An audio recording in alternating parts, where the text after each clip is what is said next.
दिल्ली चुनाव में जीत के बाद प्रधानमंत्री नरेंद्र मोदी का बड़ा बयान सामने आया है। उन्होंने दिल्ली में बीजेपी की जीत के बाद ऐसा क्या कहा, जरा आप भी सुने। आज आडंबर, अराजकता, अहंकार और दिल्ली पर छाई आपदा की हार हुई। साथियों, आज दिल्ली की जनता ने साफ कर दिया है कि दिल्ली की असली मालिक सिर्फ और सिर्फ दिल्ली की जनता है।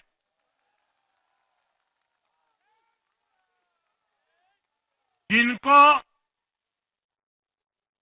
दिल्ली का मालिक होने का घमंड था, उनका सच से सामना हो भी गया।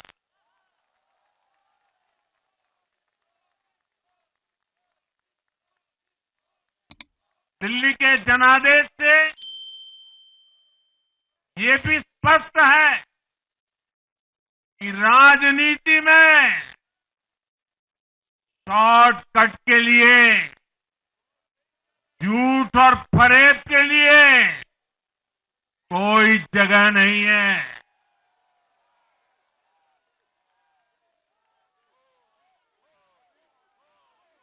जनता ने शॉर्टकट वाली राजनीति का शॉर्ट सर्किट कर दिया। साथियों, आज देश तुष्टीकरण नहीं, बल्कि भाजपा के संतुष्टीकरण की पॉलिसी को चुन रहा है। साथियों, दिल्ली में धरना प्रदर्शन की राजनीति, टकराव और प्रशासनिक अनिश्चितता ने दिल्ली के लोगों का बहुत नुकसान किया। आज दिल्ली के विकास के सामने से एक बड़ी रुकावट आप सब दिल्ली वासियों ने दूर कर दी है।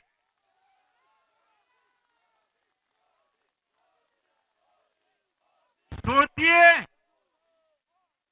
कैसी राजनीति रही होगी, कैसी सोच होगी इन लोगों की। इन लोगों ने मेट्रो का काम आगे बढ़ाने से रोका। इन आपदा वालों ने झुग्गी वालों को घर देने से रोका। इन आपदा वालों ने आयुष्मान भारत योजना का लाभ भी दिल्ली के लोगों को मिलने नहीं दिया। अब दिल्ली के लोगों ने साफ संदेश दिया है, गवर्नेंस। और साथियों, दिल्ली ने देखा है, पहले का जमाना गवर्नेंस ये नौटंकी का मंच नहीं है। गवर्नेंस ये प्रचार का मंच नहीं है। गवर्नेंस ये प्रपंच का मंच नहीं है। अब जनता ने स्थिर और डबल इंजन की सरकार को चुना। साथियों, टूटती सड़कें, कूड़े के ढेर, सीवर ओवरफ्लो और प्रदूषित हवा, दिल्ली की जनता इन सब समस्याओं से त्रस्त रही है। अब यहां बनने वाली भाजपा सरकार दिल्ली को विकास की ऊर्जा के साथ एक आधुनिक शहर बनाएगी।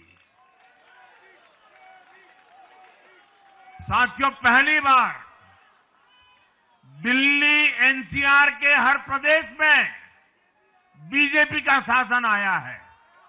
आजादी के बाद ये पहली बार हुआ है। राजस्थान में, यूपी में, हरियाणा में, ऐसे पड़ोस के हर राज्य में भाजपा की सरकारें हैं। ये बहुत ही सुखद संयोग है। जरा इनको नींद आ रही है, तबीयत खराब है, जरा डॉक्टर देख लीजिए। इस कार्यकर्ता को पानी पिला दीजिए, शायद तबीयत ठीक नहीं है, इनको जरा संभालिए। हाँ, नहीं, वो थोड़े अनईजी लग रहे हैं। हाँ, पानी पिलाइए, थोड़े अनईजी लग रहे हैं।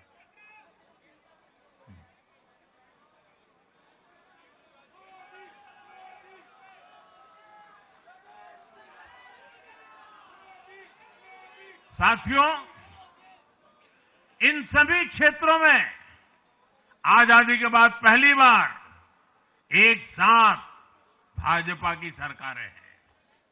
इस एक संयोग से दिल्ली और पूरे एनसीआर में तरक्की के अनगिनत रास्ते खुलने जा रहे हैं। साथियों, दिल्ली का जनादेश विकास के साथ ही विरासत की समृद्धि के लिए भी है। गंगे च यमुने चैव गोदावरी सरस्वती कावेरी नर्मदे सिंधु, ये भारत का सांस्कृतिक और आध्यात्मिक उद्घोष है। मां यमुना हमारी आस्था का केंद्र है। तभी तो कहते हैं, नमो नमस्ते यमुने सदा त्वम भवस्व में मंगल कारणम च। हम लोग हमारा सदा मंगल करने वाली यमुना देवी को नमस्कार करते हैं। लेकिन उसी यमुना जी की इन लोगों ने कैसी दुर्दशा कर दी। दिल्ली का तो अस्तित्व ही मां यमुना जी की गोद में पनपा है। दिल्ली के लोग यमुना जी की इस पीड़ा को देखकर कितना आहत होते रहे हैं, लेकिन दिल्ली की आपदा ने इस आस्था का अपमान किया। दिल्ली की आपदा ने लोगों की भावनाओं को, उनकी आस्था को पैरों तले कुचल दिया। अपनी नाकामी के लिए हरियाणा के लोगों पर इतना बड़ा आरोप लगा दिया। साथियों, मैंने चुनाव प्रचार के दौरान संकल्प लिया है कि यमुना जी को हम दिल्ली शहर की पहचान बनाएंगे।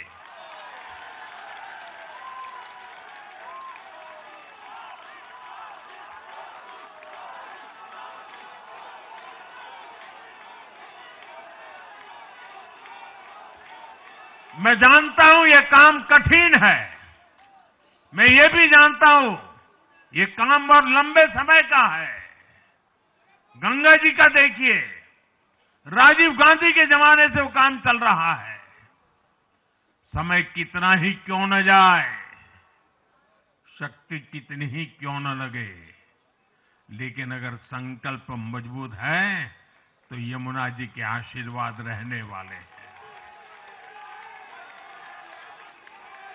हम मां यमुना जी की सेवा के लिए हर प्रयास करेंगे, पूरे सेवा भाव से काम करेंगे। साथियों, जिस पार्टी का जन्म ही भ्रष्टाचार के विरुद्ध हुए आंदोलन से हुआ हो, वही भ्रष्टाचार में लिप्त हो गई। ये देश की ऐसी पार्टी बनी जिसके मुख्यमंत्री, मंत्री भ्रष्टाचार के आरोप में जेल गए, जो खुद को ईमानदारी का सर्टिफिकेट देते थे और दूसरों को बेईमानी का मेडल देते घूमते फिरते थे, वो खुद भ्रष्टाचारी निकले। ये दिल्ली के भरोसे के साथ बहुत बड़ा धोखा था। शराब घोटाले ने दिल्ली को बदनाम किया। स्कूल और अस्पताल में हुए घोटालों ने गरीब से गरीब को परेशान किया और ऊपर से अहंकार इतना कि जब दुनिया कोरोना से निपट रही थी तो ये आपदा वाले शीश महल बना रहे थे। इन आपदा वालों ने अपने हर घोटाले को छिपाने के लिए रोज नई नई साजिशें रची। लेकिन अब दिल्ली का जनादेश आ चुका है। मैं गारंटी दे रहा हूं, पहले विधानसभा सत्र में ही सीएजी की रिपोर्ट सदन में रखी जाएगी।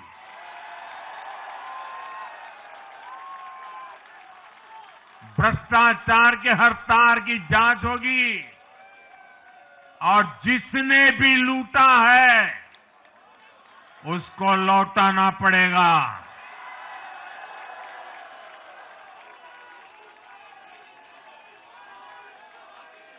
ये भी मोदी की गारंटी है।